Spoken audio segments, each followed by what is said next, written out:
نحمده اللهم صل على محمد الكريم. وعلى آل محمد كما صليت على إبراهيم وعلى آل إبراهيم إنك حميد مجيد. آج ہمارا پہلا سبق ہے اللهم بارك على محمد وعلى آل محمد كما باركت على جس کو إبراهيم وعلى آل إبراهيم ہم عنوان دے إنك حميد سکتے مجيد. ہیں لا إله إلا أنت سبحانك إني کہ كنت من آج اصول الظالمين. فقہ لا ہم إله پڑھ رہے ہیں إلا تو أنت کیوں پڑھ رہے سبحانك إني كنت من الظالمين. ہیں لا اور إله إلا أنت پڑھیں تو سبحانك کیسے إني كنت پڑھیں. من الظالمين. نحمده اور ونصلي ایک على رسول سوال الكريم مزید أما قائم کر بعد. سکتے ہیں کہ ایک عالم دین میرے جو ہے عزیز طلبہ وہ اصولی ہے، فقی ہے، معلم معزز ہے، سامعین، اس کے اندر جو فہم شریعت ہے، علم دین ہے، اس سے کن کن جہات میں اس کی ذمہ داریاں ادا ہو سکتی ہیں. آج ہمارے اس کورس آج ایک عالم شریعت فی اصول الفقہ و علوم الحدیث وہ عند اصول الحنفیہ فقہ، وغیرہ اصول من دین کی المحدثین تعلیم نظراً و مکمل تطبیقاً کرنے کے بعد انسانیت کے افتتاح کن کن ہونے جا رہا طبقوں ہے. کو رہنمائی فراہم کر اور سکتا ہے، پہلا یا سبق کون کون ہے سے پہلی طبقے مجلس. انسانیت کے اس کے منتظر ہیں کہ وہ ہمیں رہنمائی تو آج رہنمائی دے، ہم پہلا سبق اصول ہماری فقہ کے رہنمائی حوالے کرے، سے پڑھنا چاہیں گے. ہمیں سیدھے راستہ دکھائے. تو وہ اور اصول کون سے فقہ ہو میں بھی ان میں جی اصول فقہ میں بھی اب ہم کوئی آج بحث نہیں پڑھیں گے،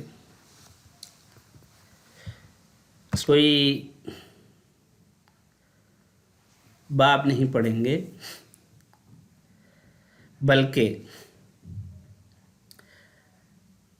ہم اس بارے میں بات کریں گے کہ آج اصول فقہ اگر ہم پڑھیں مدرسے میں، آن لائن آف لائن، کسی استاد کے پاس درسگاہ میں جا کے، چاہے ہم درس نظامی کے طالب علم ہیں، چاہے ہم متخصص ہیں، تخصص کی درسگاہ میں ہیں، کیوں پڑھیں ہم؟ کیوں پڑھیں؟ اصول فقہ پڑھ کے کیا کریں ہم؟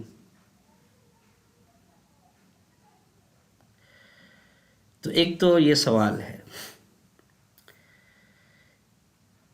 اس کا جواب پہلے تو وجوہات پہ بات ہو کیوں پڑھیں ہم، اور پھر جب اس بات کے بارے میں شرح صدر ہو جائے کہ بھائی اصول فقہ پڑھنا چاہیے، کیونکہ اصول فقہ اصول دین ہے، اصول شریعت ہے، اصول اسلام ہے.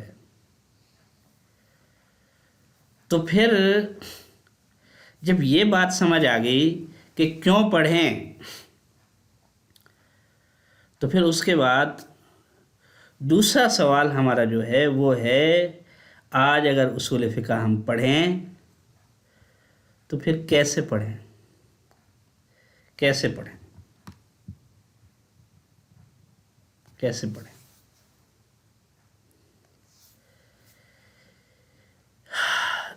کیسے پڑھیں؟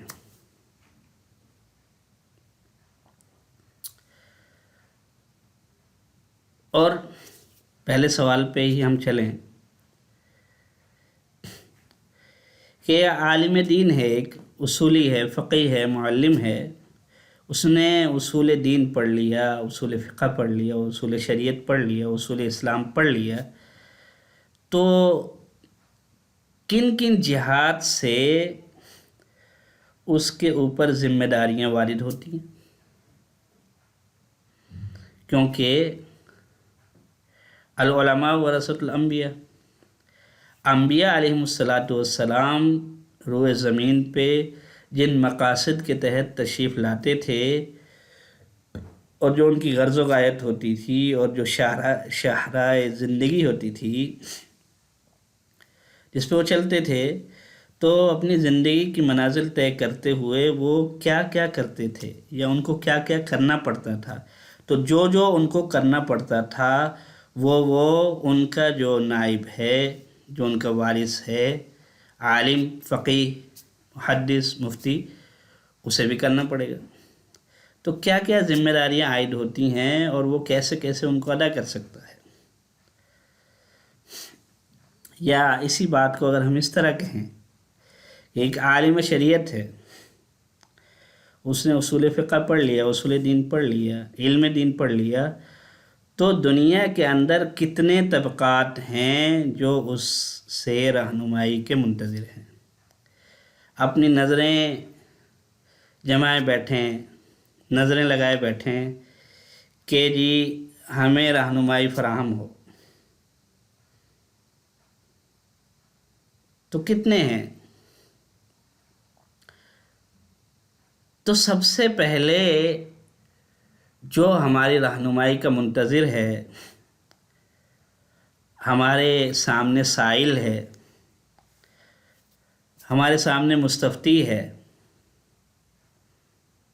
وہ اپنی ذات ہے، اپنا دل ہے، اپنی فکر ہے، اپنی عقل ہے، اپنی روح ہے، اپنی ہستی ہے، اپنی شخصیت ہے۔ اور دوسرے نمبر پہ عامت المسلمین ہیں، جو اسلام کی عقیدت سے سرشار ہیں، اور مسلمانوں میں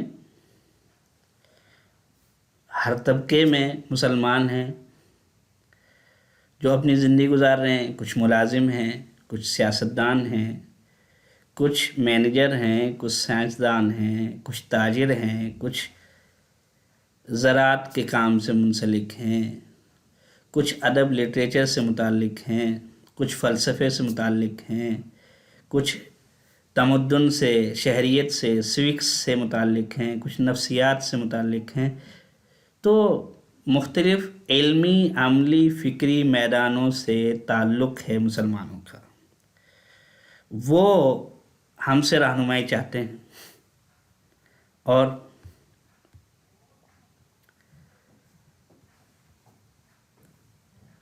اس کے بعد تیسری جو ذات ہے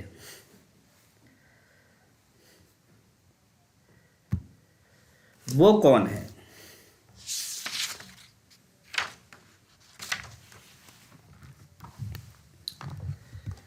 تیسرا طبقہ کون سا ہے؟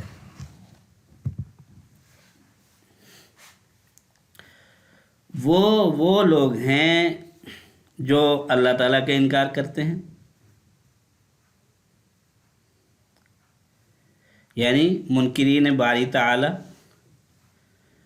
منکرین رسالت خاتم النبیین صلی اللہ علیہ وسلم، منکرین وحی، یا ان کو آپ سادہ لفظوں میں کہہ لیں منکرین مذہب سماوی، یعنی نہ وہ اسلام کو مانتے ہیں،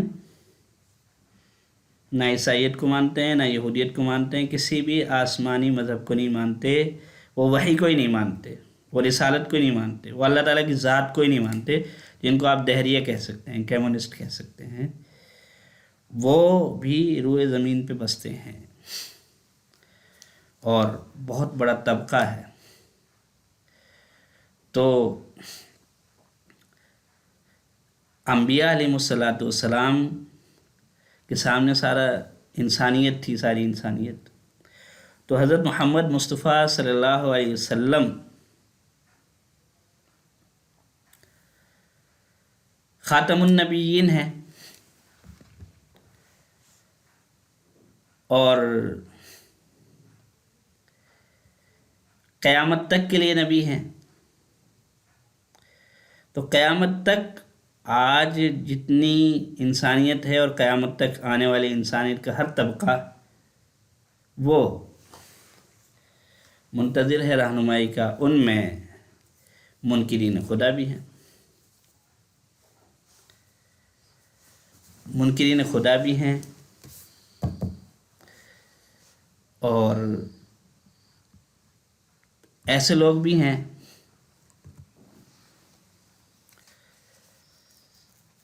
جو اللہ تعالیٰ کو تو مانتے ہیں، کسی مذہب کو بھی مانتے ہیں، اور وحی کو مانتے ہیں،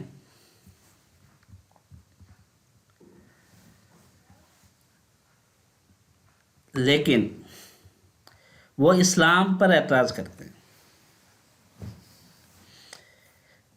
جیسے مستشرقین، یہود و نصارہ کے اہل علم جن کے اندر اسلام کی نفرت کوٹ کوٹ کے بھری ہوئی ہے اور اسلام سے چڑ ہے، اور اسلام میں کوئی انہیں خوبی نظر ہی نہیں آتی، ہر چیز خامی خامی نظر آتی ہے، تو وہ لوگ بھی ہیں۔ ان کی ذمہ داری بھی ختم نبوت کے صدقے علماء پر ہے، اہل علم پر ہے، فقیہ، اصولی، محدث، مفسر، معلم پر ہے۔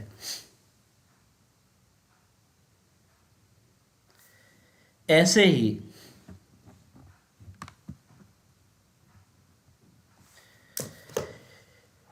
اس کے علاوہ 5ویں نمبر پہ جو طبقہ آتا ہے وہ ہے مستشرقین، ملحدین، اعداء اسلام سے متاثر کہاں ہوا؟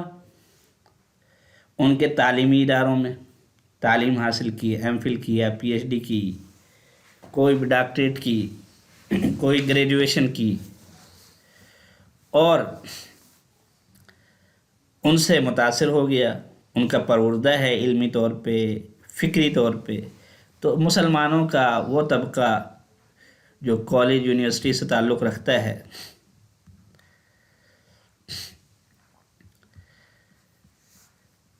یہ لوگ بھی منتظر ہیں کہ ہماری رہنمائی ہو۔ تو ان کی رہنمائی اصول فقہ سے ہم کیسے کریں گے؟ اصول دین سے ہم کیسے کریں گے؟ کتنا بڑا طبقہ ہے ایسے نوجوانوں کا، مسجدوں میں بھی آتے ہیں، نماز بھی پڑھتے ہیں، روزے بھی رکھتے ہیں، لیکن وہ مدارس، مساجد، مشائخ، علماء، صلحاء کی چھاؤں سے، ان کے صاحبان سے دور رہے، موقع نہیں ملا ان سے مستفید ہونے کا۔ اور موقع کیا ملا؟ زندگی کی بھاگ دوڑ انہیں لے گئی مستشرقین کی گود میں، مستشرقین کے آنگن میں، ان کے دامن میں، اور وہاں وہ ان کے اندر زہر اتر گیا اسلام کی نفرت کا، اسلام پر اعتراض کا، اسلام سے عناد کا۔ لیکن اب وہ رہتے مسلمانوں کے معاشرے میں ہیں، مسلمانوں کے گھروں میں ہیں، اور ان کے نام بھی مسلمان والے ہیں، اور خود وہ روزے بھی رکھتے ہیں، لیکن اندر سے مضطرب ہیں، بہت سے شکوک و شبہات ہیں ان کو، اور وہ کھل کے وہ شکوک و شبہات بیان کیوں نہیں کرتے؟ کہ ان کو خطرہ ہے کہ ہمیں کوئی گستاخ کہے گا، نامعقول کہے گا، احمق کہے گا، بیوقوف کہے گا۔ لیکن اب وہ خاموش تو ہیں لیکن دل سے مضطرب ہیں، کیونکہ زہر تو ہے ان کے اندر، اور وہ اپنا اثر تو کر رہا ہے، لیکن وہ ضبط کیے ہوئے ہیں اور بعض بولنا بھی شروع کر دیتے ہیں۔ اور ایسے نوجوانوں کو آپ سوشل میڈیا پہ، اخبارات میں، مختلف سیمینارز میں دیکھتے ہیں، جو اسلام کے خلاف زہر اگلتے ہیں کھلم کھلا، اور حالانکہ ان کا نام بھی مسلمان والا ہے، ان کے والدین بھی مسلمان ہیں، جس معاشرے میں رہتے ہیں وہ بھی مسلمان ہیں۔ تو اب ان کی رہنمائی کرے عالم صاحب، عالم شریعت صاحب، تو اصول فقہ کا کون سا باب ہے، کون سا چیپٹر ہے، کون سی فصول ہیں، کون سی مباحث ہیں جن سے وہ کشید کر کے، سیراب ہو کے، اور ان کو سیراب کرے۔ اور 6 نمبر پہ آتا ہے مدارس کا، جو مدارس اسلامیہ میں زیر تعلیم طلبہ کرام ہیں۔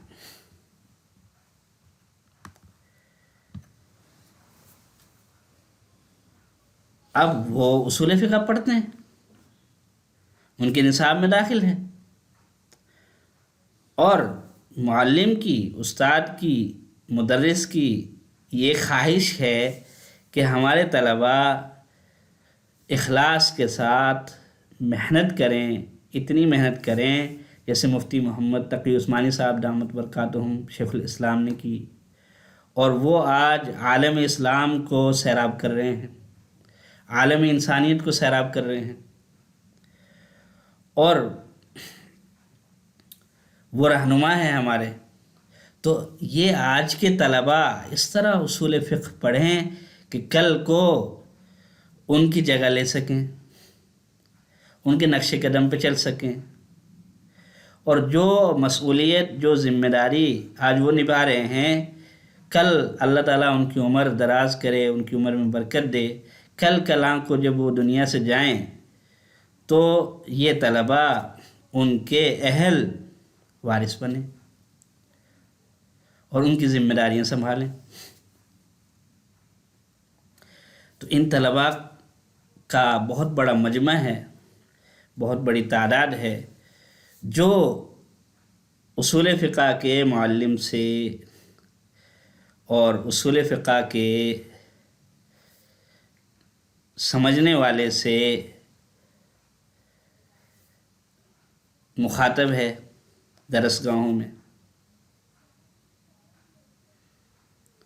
اور ان کے بعد جو طبقہ ہے وہ ہے مساجد میں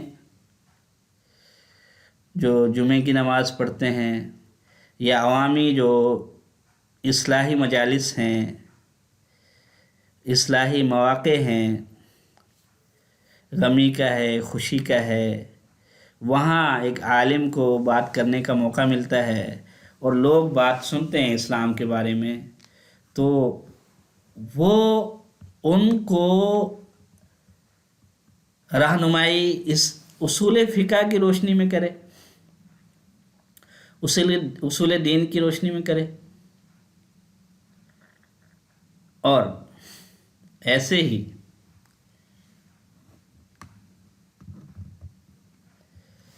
دارالفتاح میں آنے والے سائلین،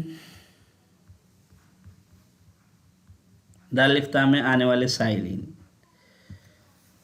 وہ ہمارے مخاطب ہیں اور ہماری رہنمائی کے منتظر ہیں۔ اب وہ جو دارالفتاح میں آنے والے سائلین ہیں ان میں وقت کا حکمران بھی ہو سکتا ہے، کسی شعبے کا وزیر بھی ہو سکتا ہے، وزارت خارجہ سے تعلق والے بھی ہو سکتے ہیں، عدالت میں سے چیف جسٹس بھی ہو سکتے ہیں، اور کسی یونیورسٹی کے کسی شعبے کے پروفیسر بھی ہو سکتے ہیں، اور تاجر بھی ہو سکتے ہیں، عامت الناس بھی ہو سکتے ہیں، کوئی فلسفی بھی ہو سکتا ہے، اسے اپنے میدان کے اعتبار سے مسئلہ درکار ہے تو اس کی رہنمائی کی جائے۔ تو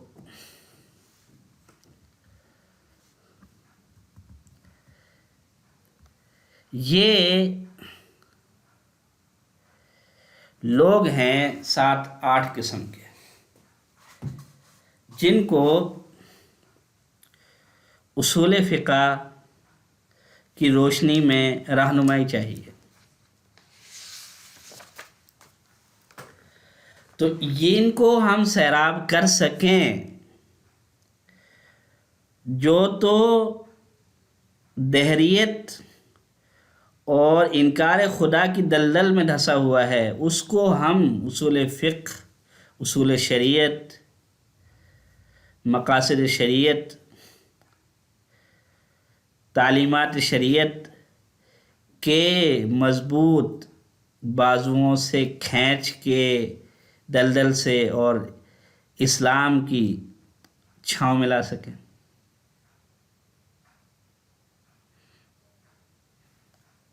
اس لیے ہمیں اصول فقہ پڑھنا ہے۔ مدارس کے اندر جو زیر تعلیم طلبہ ہیں وہ کل کے شیخ الاسلام حضرت مولانا مفتی تقی عثمانی صاحب جیسے شخصیات بن سکیں، ہم نے آج ان کو تیار کرنا ہے کل کے لیے، تو کیسے ہم اصول فقہ پڑھیں کہ ان کو ایسا تیار کر سکیں کہ ہماری درسگاہیں بانجھ نہ رہیں، ان میں تولد ہو، تناسل ہو، اور وہ ابناء الاسلام، دعاۃ الاسلام جن سکے۔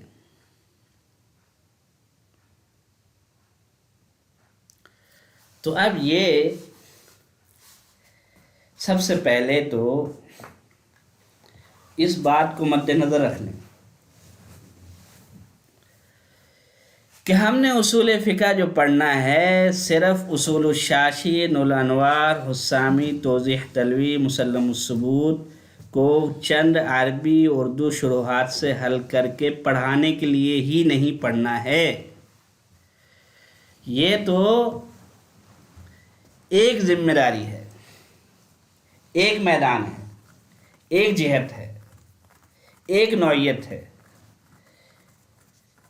اس کے علاوہ یہ 6 7 8 اور بھی ہیں۔ تو ان سارے میدانوں میں ہم سرخرو ہوں، ہم کامیاب ہوں، اور زندگی ایک بار ملی ہے، بار بار ہم نے آنا نہیں ہے دنیا میں، تو اور سعادت مندی سے، کسی کی دعاؤں سے، کسی کی آہوں سے ہم علم دین کے راستے میں اللہ نے قبول کر لیے، اور ہم نے زندگی کا مقصد اس کو بنا لیا۔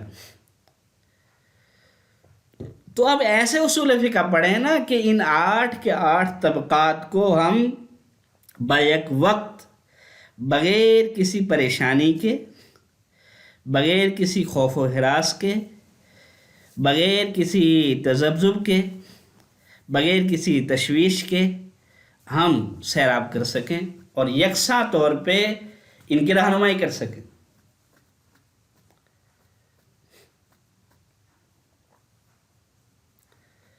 تو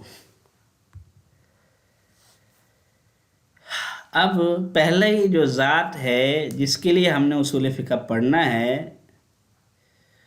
تو دوسرے سوال کی طرف ہم آ جاتے ہیں۔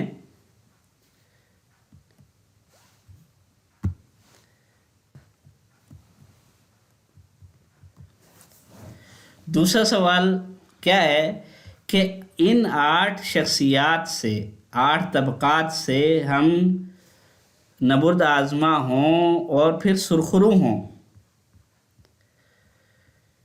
تو کیسے پڑھیں اصول فقہ؟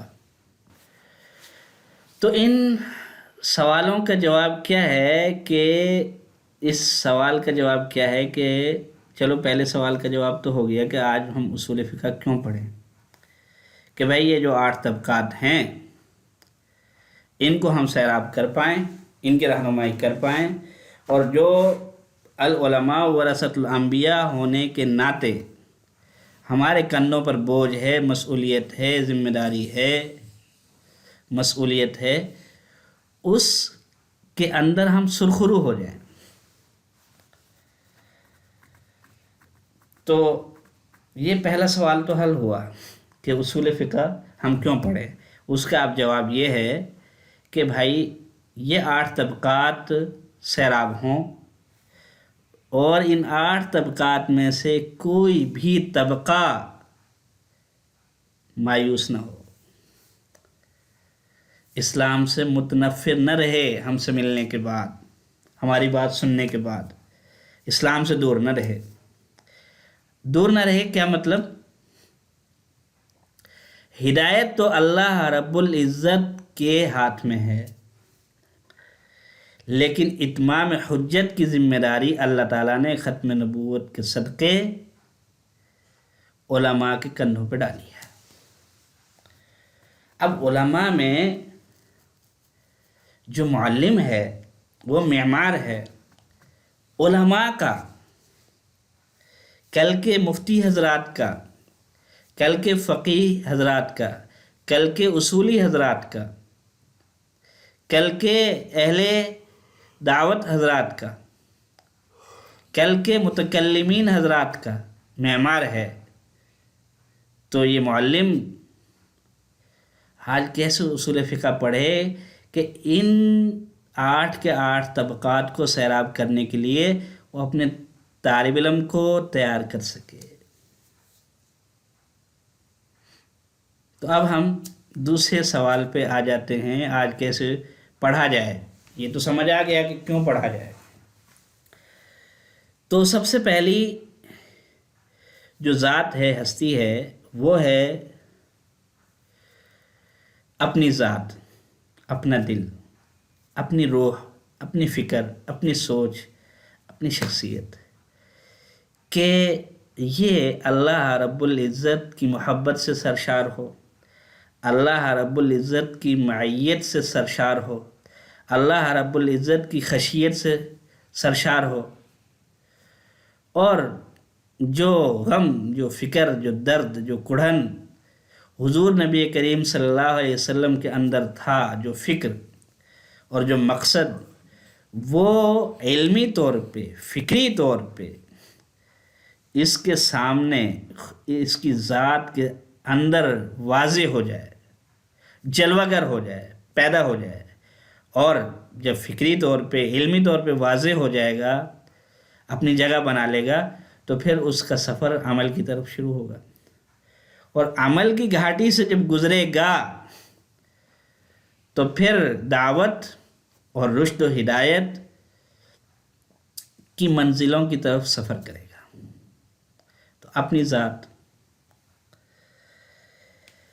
تو یہاں پہ ہم یہ بات کریں گے کہ اصول فقہ ان 8 جہات میں ہماری رہنمائی کرے، اور ہماری کیا، ایک معلم کی رہنمائی کرے، ایک معلم کی رہنمائی کرے۔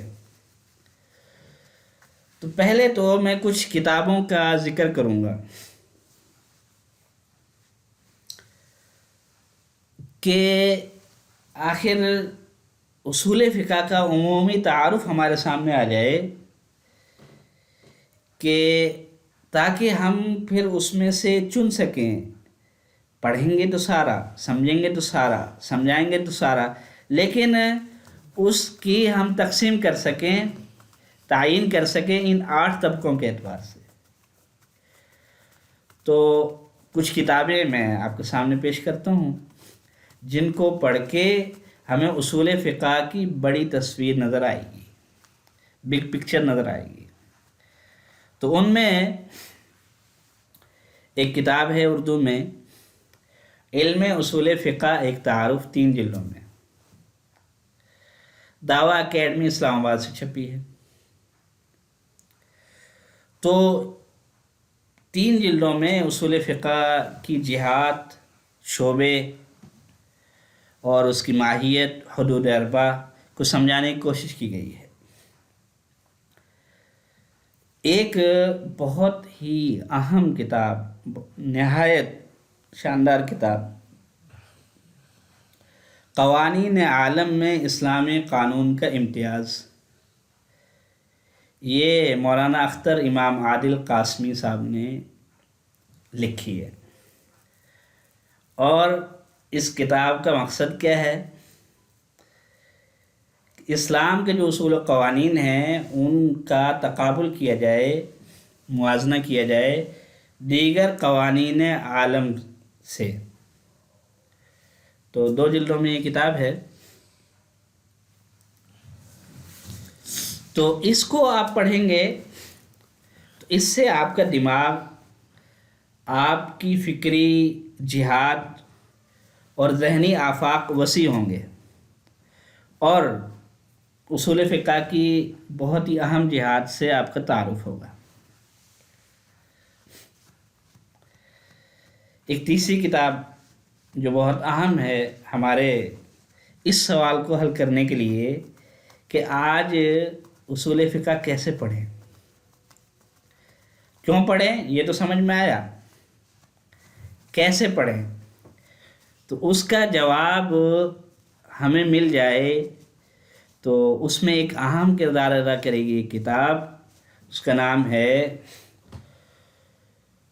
اصول الافتاء والاجتہاد التطبیقی فی نظریات فقہ الدعوۃ الاسلامیہ۔ یہ محمد احمد الراشد کی کتاب ہے جو دار النشر للجامعات القاہرہ مصر سے چھپی ہے۔ تو یہ 4 جلدوں میں کتاب ہے، اصول الافتاء والاجتہاد التطبیقی فی نظریات فقہ الدعوہ الاسلامیہ۔ تو اس کتاب میں ایک باب کو عیاں کیا گیا ہے۔ باب کیا ہے؟ وزارت خارجہ۔ وزارت خارجہ یعنی جس کو فقہی کتابوں میں کتاب السیر سے تعبیر کیا گیا ہے۔ امام محمد رحمۃ اللہ علیہ کی کتابیں ہیں نا، السیر الصغیر، السیر الکبیر،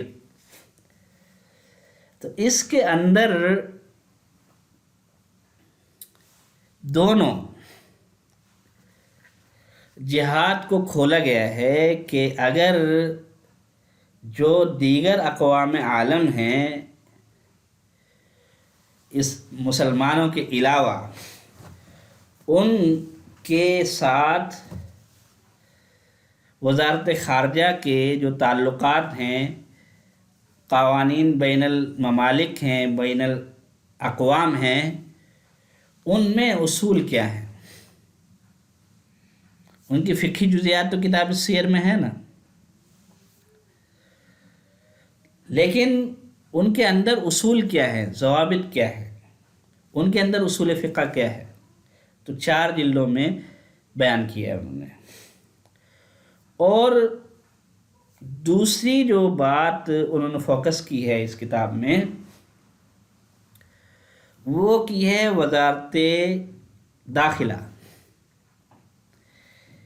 کہ جو مسلمان ہیں، مسلمان معاشرہ ہے، اس میں جو دعوت اسلامیہ ہے وہ تو اعمال صالحہ کی ہوگی، حیات طیبہ کے اختیار کرنے کی ہوگی مختلف جہات سے، مختلف شعبوں میں، تو اس کے اصول و نظریات کیا ہیں؟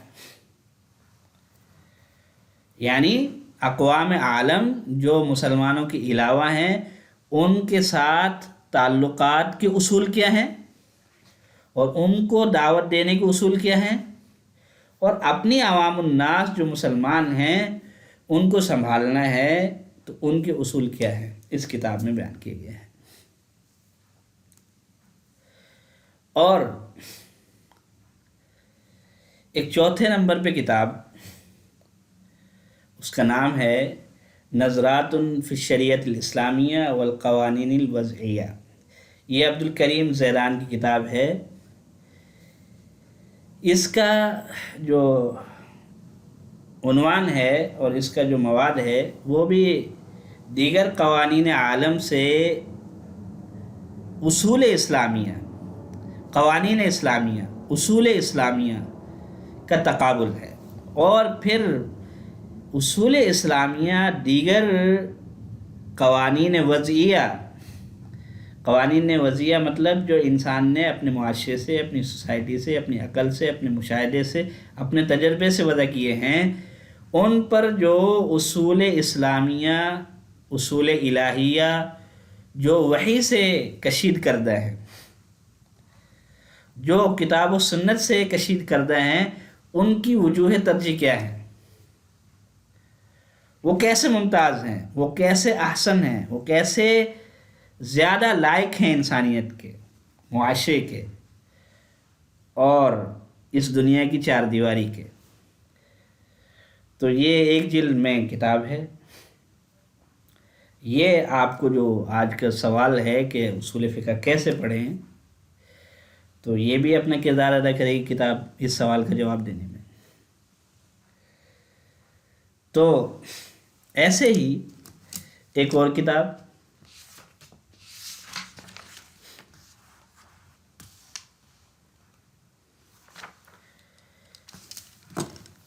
وہ اس کا تعلق ہے اصولیین کے طبقات ان کے اسماء، ان کی تصانیف اور ان تصانیف کے اندر ان کے مناہج سے ہم آشنائی کروانا۔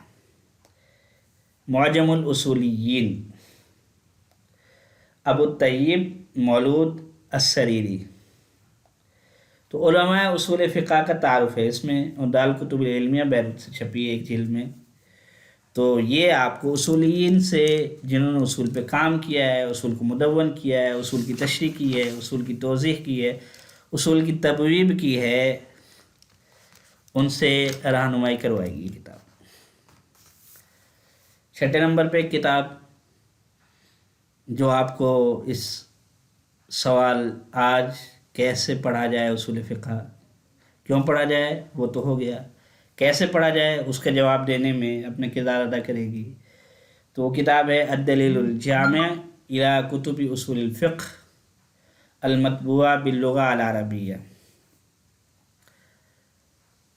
یہ دکتور شامل الشاہین کی کتاب ہے، دار غار حراء دمشق سوریہ سے چھپی ہے، اور اس میں 1842 سے لے کے 2002 تک جو کتب اصول فقہ عربی میں چھپی ہیں، پریس میں چھپ چکی ہیں، طبع ہو چکی ہیں، ان کا تعارف کروایا گیا ہے۔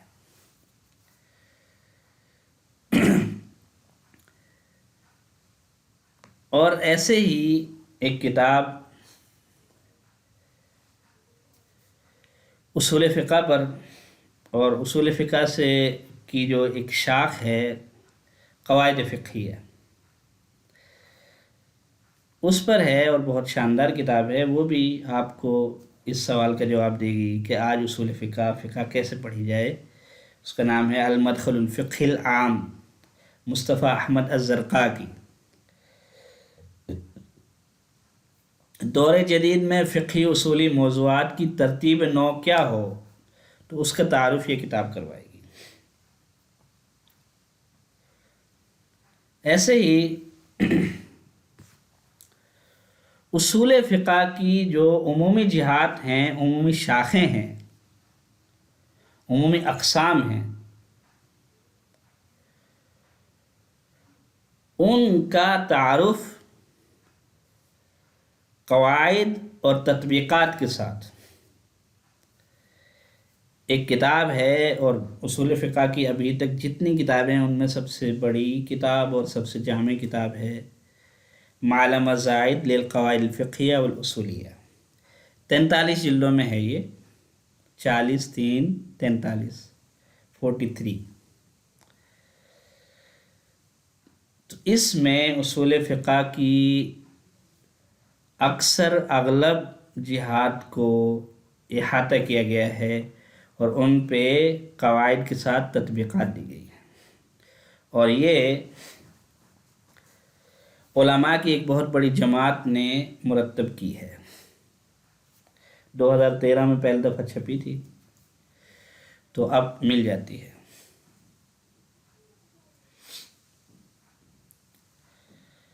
تو یہ کتابیں ہیں، ان کی مدد سے آپ کو یہ سوال حل کرنا خاصا آسان ہو جائے گا کہ آج کیسے اصول فقہ پڑھیں۔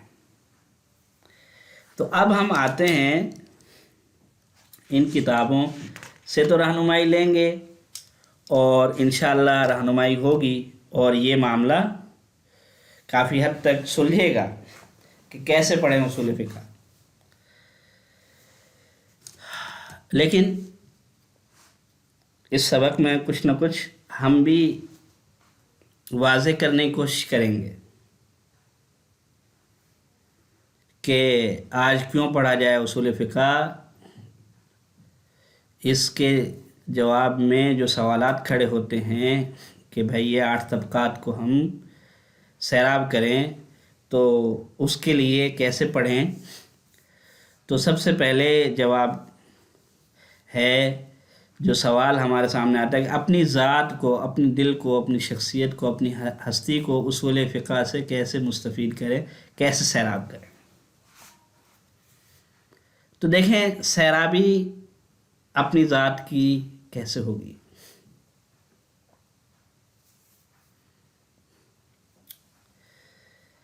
قرآن اور حدیث اور جو اہل علم جمہور ہیں، علماء امت ہیں، ان کا تعامل، فکری توارث تعامل بھی اور عملی تعامل توارث بھی، وہ صحیح سے ہمیں سمجھ میں آئے، قرآن مجید ہمیں صحیح سمجھ میں آئے، احادیث مبارکہ کا متن ہمیں صحیح سمجھ میں آئے، تاکہ ہمیں سمجھ میں آئے گا تو ہمیں متاثر کرے گا تو جو ہے قرآن کی اور حدیث کی جو فہم ہوگی وہ ہماری ذات کی تعمیر کرے گی، ہمارے دل کی، ہمارے دماغ کی، ہماری روح کی تعمیر کرے گی، تکوین کرے گی۔ تو اس میں کون سی مباحث ہیں؟ دیکھیں، ان کو اپنی ذات کو، اپنے دل کو اصول فقہ سے سیراب کرنے کے لیے قرآن مجید کا صحیح سے سمجھنا، احادیث مبارکہ کے متن کو صحیح سے سمجھنا اصل منزل اور بنیادی مسئلہ ہے۔ تو اگر ہم بات کریں کہ قرآن مجید کو کیسے سمجھیں کہ ہمارا مسئلہ حل ہو، ہماری ذات سیراب ہو، اصول فقہ کی روشنی میں کیسے سمجھیں؟ تو ہم قرآن مجید کو اور احادیث مبارکہ کو 3 حصوں میں تقسیم کر سکتے ہیں، یعنی قرآن مجید احادیث مبارکہ کلام ہے اور کلام کے 3 حصے ہوتے ہیں: الفاظ،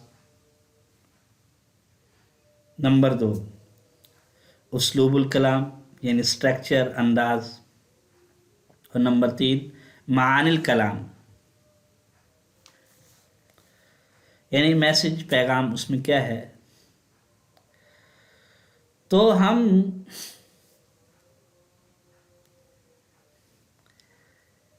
الفاظ کو، قرآن مجید کے الفاظ کو کیسے سمجھیں، کن کتابوں سے سمجھیں، کن مباحث کے ماتحت سمجھیں، تاکہ جب صحیح سمجھ آئے گی قرآن مجید کے الفاظ کی، احادیث مبارکہ کے الفاظ کی، اور جو صحابہ کرام رضوان اللہ علیہم مجمعین ہیں ان کے الفاظ کی، تابعین، تبع تابعین، ائمہ مجتہدین کے الفاظ کی صحیح سے سمجھ آئے گی تو ہماری روح، ہمارا دل، ہمارا دماغ سرشار ہوگا۔ کس سے؟ اللہ کی محبت سے، اللہ کی خشیت سے، جو ہمیں عمل کے اوپر کھڑا کرے گا، اور عمل ہمیں دعوت پر، اور جو ہمارے کندھوں پہ مسئولیت ہے اس پہ کھڑا کرے گا۔ تو ہم الفاظ کو کیسے سمجھ سکتے ہیں؟ تو الفاظ کو ایک تو ہم لغت کے ذریعے سمجھ سکتے ہیں، معرفت الالفاظ لغتاً،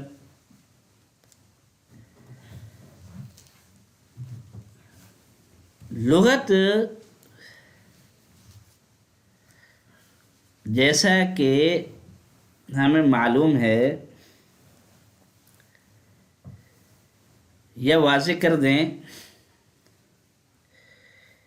کہ اصول فقہ ایک کلی علم ہے جو بہت سی جزیات سے اپنی ذات کی تعمیر کرتا ہے۔ اس میں علم اللغہ بھی ہے، اس میں علم حدیث بھی ہے، اس میں عرف کے جو اصول ہیں، ضوابط ہیں، وہ بھی ہیں، اور اس میں قرآن حدیث کے نصوص بھی ہیں، اور بلاغت ہے اور علوم عربیت ہیں. تو ایسے بہت سے علوم سے مل کر یہ علم اصول فقہ بنتا ہے. علوم القرآن، قواعد التفسیر بھی جو ہے اس کی تکوین شخصی میں اپنا کردار ادا کرتے ہیں. تو لغت جو ہے وہ بھی جو ہے اصول فقہ کی تکوین میں، تعمیر میں اپنا کردار ادا کرتی ہے. تو الفاظ کی معرفت اگر ہم لغتاً سمجھیں تو 3 قسم کی چیزوں کو ہمیں سامنے رکھنا پڑے گا. ایک تو خود علم اللغہ کو، جو کہ اصول فقہ کا بہت بڑا ماخذ ہے. علم اللغہ کیا ہے؟ اس کو جاننے کے لیے، اس سے ہم آشنا ہونے کے لیے المظہر فی علم اللغہ امام سیوطی رحمۃ اللہ علیہ کی کتاب ہے. اس میں 60-65 فصلیں ہیں. جیسے مقدمہ ابن صلاح میں علوم حدیث کے بارے میں 60-65 فصلیں ہیں، یا نحو کی کتاب میں وہ 30-40 ابواب ہیں. تو ایسے ہی علم اللغہ میں فصول ہیں. اور عام مدرسے میں طالب علم علم اللغہ یہ لغت کو، قاموس کو، ڈکشنری کو سمجھتے ہیں. تو یہ مستقل علم ہے. یہ جو 60-65 فصلیں ہیں ان میں سے ایک فصل کا میں مثال دوں، المناسبۃ بین الالفاظ والمعنی. یہ مستقل ایک فصل ہے. تو اس میں امام سیوطی رحمۃ اللہ علیہ نے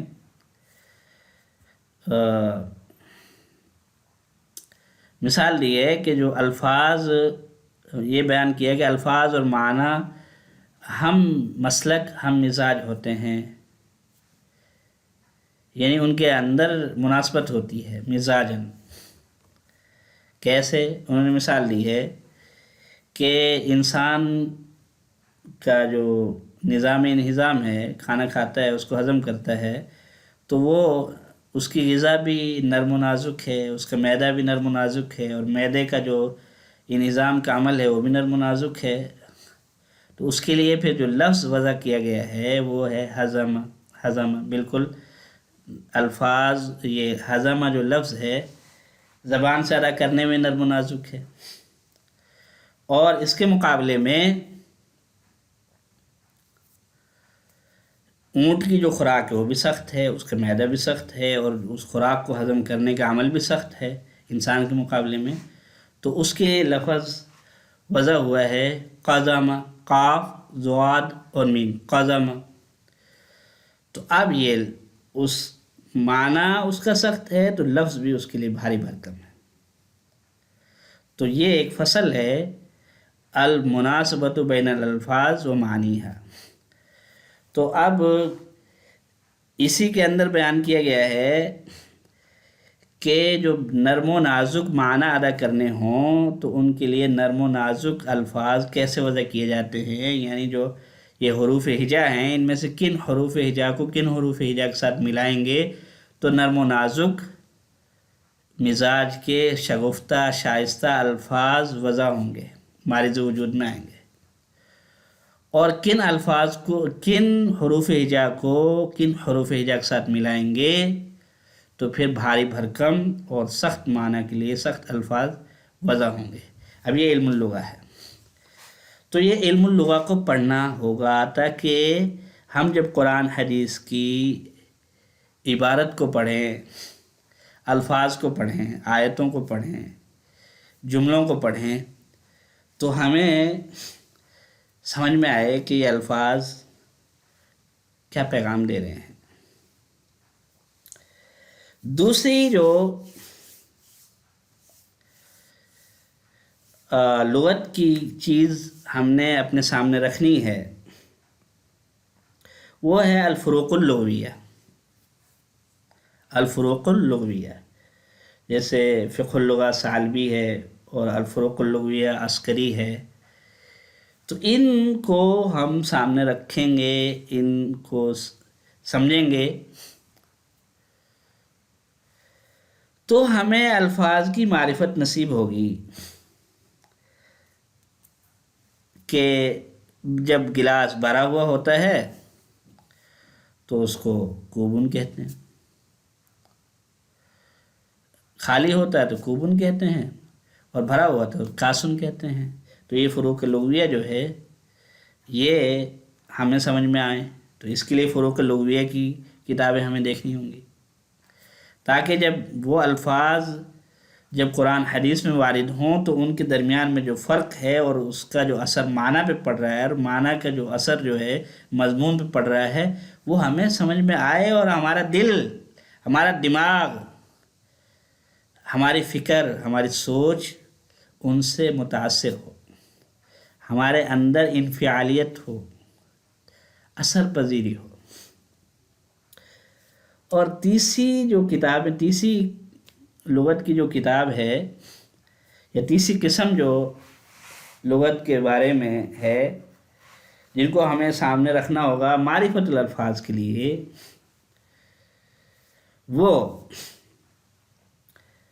وہ کتابیں ہیں جن کو معرفت و درجات و مراتب اللفظ مع المعنی کی قبیل سے وضع کیا گیا ہے۔ مطلب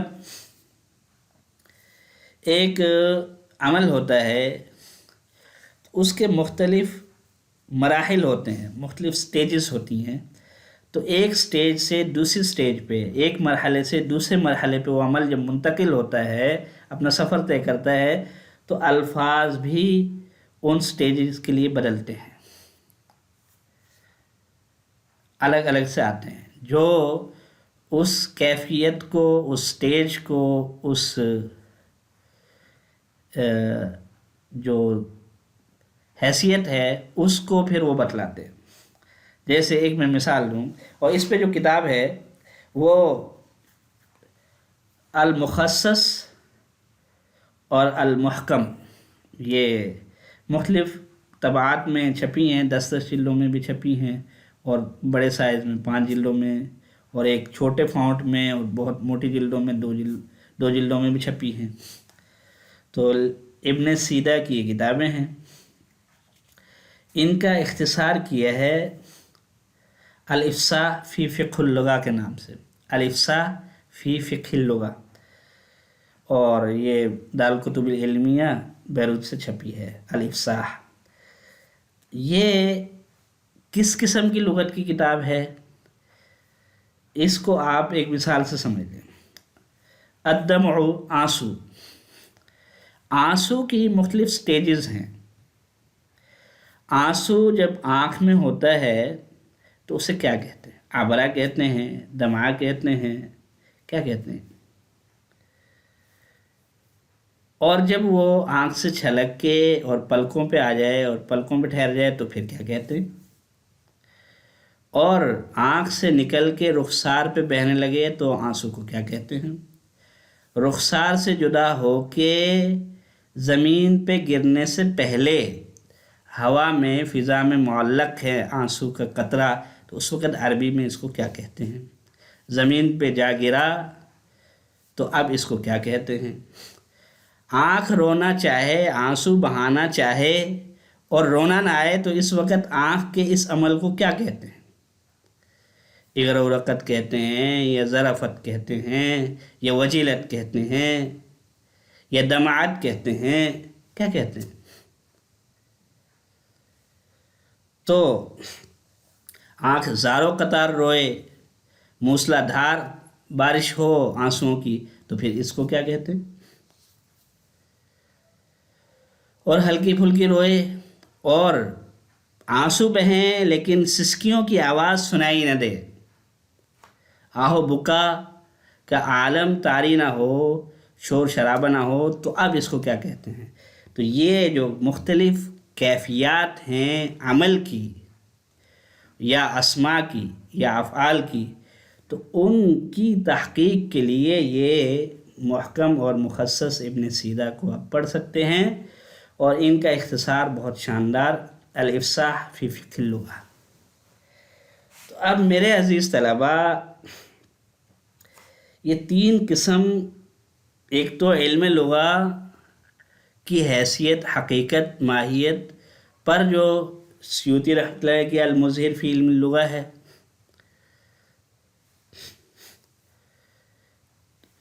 وہ ہمیں سامنے رکھنی پڑے گی معرفت الالفاظ کے لیے، اور دوسری فروق فقہیہ کو سامنے رکھنا پڑے گا، تیسرا جو درجات ہیں، مراتب ہیں الفاظ کے، ان کے معنی کے ساتھ کیسے بدلتے ہیں، الفاظ کیسے آتے ہیں مختلف کیفیات کے لیے، ان کو سمجھنا پڑے گا تاکہ ہم الفاظ کو سمجھیں۔ جب الفاظ کو سمجھیں گے تو ہمارا دل متاثر ہوگا نا، ہماری روح متاثر ہوگی، ہمارے دل دماغ سے الفاظ کے معنی صحیح طرح سے گزریں گے، آر پار ہوں گے دل جگر کے، تو ہماری روح پہ اثر ہوگا نا۔ اگر نرا ہم ترجمہ ہی سمجھیں گے تو نرے ترجمے سے تو ہم اتنا متاثر نہیں ہوں گے جتنا الفاظ کے معنی کی گہرائی میں ڈوب کے سمجھیں گے تو متاثر ہوں گے۔ اور الفاظ کو سمجھنے کا ایک ذریعہ وہ علم الصرف کی جو خاصیات ابواب ہیں، وہ بہت بڑا ذریعہ ہے کہ کون سے باب سے یہ لفظ آیا ہے، اس کی کیا خاصیت ہے۔ جب وہ آیت میں آئے گا اور حدیث کے جملے میں آئے گا تو اس وقت اس خاصیت کے تناظر میں جب ہم اس کو سمجھیں گے تو ہمارا دل متاثر ہوگا نا۔ صحیح فہم جب ہمارے اندر اترے گی تو دل متاثر ہوگا، ہماری ذات متاثر ہوگی۔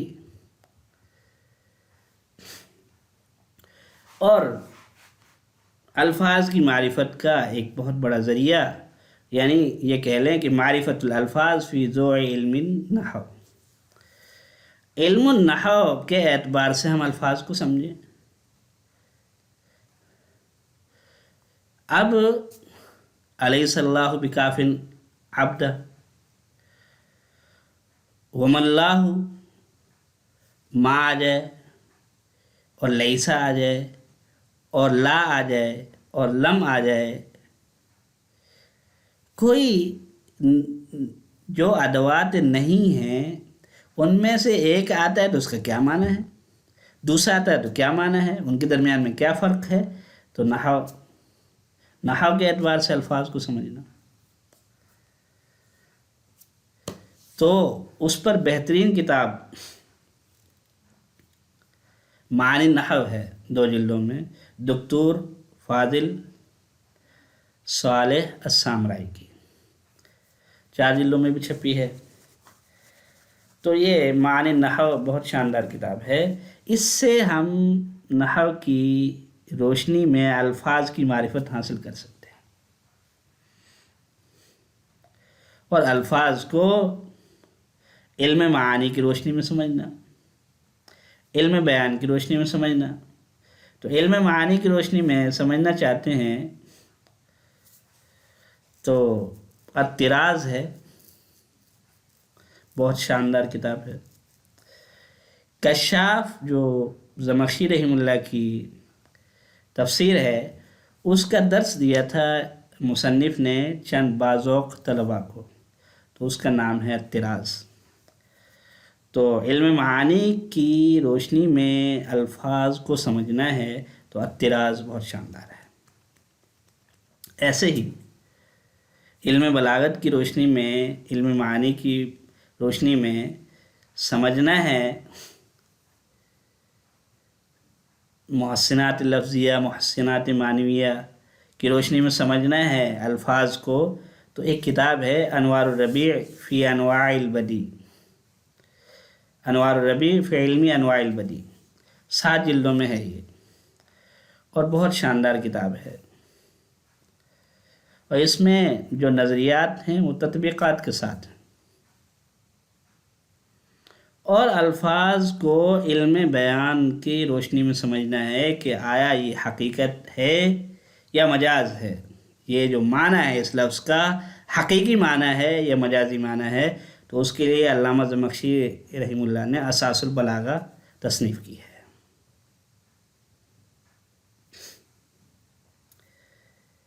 اور ایسے ہی الفاظ مشترک ہوتے ہیں بعض دفعہ، تو مشترک الفاظ کو سمجھنا ہے، خاص طور پہ قرآن مجید میں جو آئے ہیں، تو اس کے لیے کتاب ہے الوجوہ والنظائر لالفاظ کتاب اللہ العزیز۔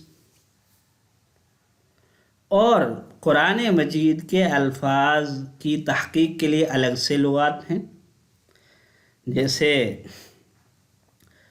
وہ امام راغب کی المفردات ہے، مولانا عبدالرشید نعمانی صاحب کی لغات القرآن ہے، اور حدیث کے الفاظ کو سمجھنے کے لیے الگ سے جو علم اللغات جو لغات ہیں وہ نہایہ ہے، جیسے فی غریب الحدیث ابن الاسیر کی۔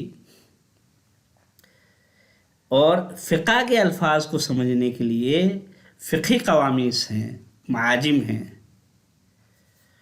اور مصطلحات علمیہ کے جو الفاظ ہیں ان کو سمجھنے کے لیے کشاف اصطلاحات الفنون، دستور العلماء، اور ایسے ہی التعریف جرجانی، یہ الگ سے کتابیں ہیں۔ یعنی الفاظ کو سمجھنے کے لیے صرف اکیلی مصباح منجد ہی نہیں کہ ہر لفظ کی تحقیق مصباح منجد میں ہم کرتے رہیں، بلکہ اگر قرآن ہے تو اس کے لیے لغات الگ ہیں جن سے ان کے الفاظ کو ہم سمجھیں گے، حدیث ہے تو اس کے لیے لغات الگ ہیں، ان سے ہم الفاظ کو سمجھیں گے، فقہی الفاظ ہیں تو ان کے پس منظر میں جو معنی کو واضح کرتی ہیں اور فقہی قوامیس الگ ہیں۔ مولانا خالد سیف اللہ رحمانی صاحب دامت برکاتہم کی قاموس فقہ، قاموس الفقہ 5 جلدوں، بہت اچھی شاندار چیز ہے۔ تو الفاظ کو سمجھنا، اور یہ تو جہاد تھی نحوی، صرفی، لغوی جہاد معرفت الالفاظ کے لیے۔ ایسے ہی دلالات الالفاظ کو اصول فقہ کی روشنی میں سمجھا جائے گا، یعنی وہ قواعد اصولیہ جو ماخوذ ہیں نصوص شرعیہ، مطلب قرآن اور حدیث سے، اور اصولی ضابطوں سے، ان کی روشنی میں الفاظ کی دلالت کو سمجھنا۔ تو قواعد اصولیہ سے سمجھیں گے الفاظ کو۔ ایسے ہی اگر قرآن مجید میں احادیث مبارکہ میں کوئی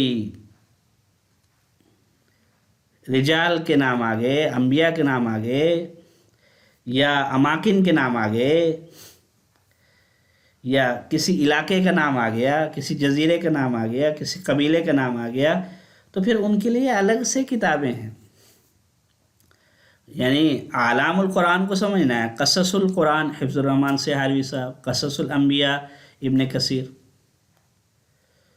اور جغرافیہ جو قرآن کا سمجھنا ہے، تاریخ ارض القرآن ہے سید سلیمان ندوی صاحب کی، اطلس القرآن کے نام سے کتابیں ہیں۔ اور ایسے ہی وہ الفاظ جو قرآن میں حدیث میں آئے ہیں اور ان کا تعلق خلق حسنہ سے ہے، خلق سیئہ سے ہے، یا عقائد سے ہے، یا اسلامی نظریات سے ہے، اسلامی حسن معاشرت سے ہے، ان الفاظ کا صحیح پس منظر سمجھنے کے لیے ہمیں الگ سے کتاب کی ضرورت ہے۔ تو فقہی عقیدے سے متعلق، خلق سے متعلق یعنی اخلاق سے متعلق، اور حسن معاشرت سے متعلق الفاظ کو سمجھنا ہے، تو ایک بہت بہترین چیز ہے نظرۃ النعیم فی خلق السید نبی الکریم۔ ایسے ہی قاموس الفقہ ہے، کتاب التعریفات ہے، کشاف اصطلاحات الفنون ہے۔ تو یہ الفاظ کو سمجھنے کے لیے یہ جہات ہیں۔ اب ایسے الفاظ قرآن میں، حدیث میں اللہ تعالیٰ کے اسماء آ جاتے ہیں، اللہ تعالیٰ کی صفات کے جو ترجمان الفاظ ہیں وہ آ جاتے ہیں، تو اسماء اللہ الحسنہ پر الگ سے علماء نے کتابیں لکھی ہیں۔ تو ان کتابوں سے جا کے اگر ہم ان کی تحقیق پڑھیں گے تو صحیح سمجھ میں آئے گا۔ تو میرے عزیز طلبہ، آج کے سبق میں ہم یہاں پہ ہی پہنچے ہیں۔ اپنی ذات، اپنا دل کیسے متاثر ہو قرآن حدیث سے اور اسلامی لٹریچر سے، اسلامی ترکے سے، اسلامی میراث سے، جو صحابہ کرام رضوان اللہ علیہم اجمعین، تابعین، ائمہ مجتہدین، اہل علم، مدونین، متقدمین، متاخرین سے ہم تک پہنچا ہے، تو ان کے الفاظ کو ہم سمجھیں تو کیسے سمجھیں تاکہ ہمارا دل، ہماری ذات، ہماری سوچ، ہماری فکر متاثر ہو۔ تو یہ معرفت الالفاظ کی کچھ تفصیل تھی۔ تو اگلے سبق میں ہم یہیں سے شروع کریں گے انشاءاللہ کہ ہم جو دوسرا حصہ ہے کلام کا، اسالیب الکلام، ان کو اگر ہم سمجھنا چاہتے ہیں تو پھر کیسے سمجھیں گے، کن کتابوں سے سمجھیں گے۔ اور تیسرا حصہ جو کلام کا ہے، معانی الکلام، مصادیق الکلام، مفاہیم الکلام، میسج جو کلام کا ہے، پیغام جو کلام کا ہے، اس کو سمجھیں تو کیسے سمجھیں تاکہ ہم اپنی ذات کو، اپنے دل کو متاثر کر سکیں قرآن سے، حدیث سے اور اسلامی لٹریچر سے۔ تو اس پہ انشاءاللہ اگلے سبق میں بات ہوگی۔ آج اس سبق میں اتنا ہی۔ وآخر دعوانا ان الحمدللہ رب العالمین۔ محمد محسن گلزار کو اپنی دعا میں یاد رکھیں۔ اللہ تعالیٰ آپ کے علم میں، عمل میں، آپ کے نیک جذبات میں، آپ کے دینی اسلامی جوش جذبے میں ترقی نصیب فرمائے۔ آمین آمین آمین۔ السلام علیکم ورحمۃ اللہ وبرکاتہ۔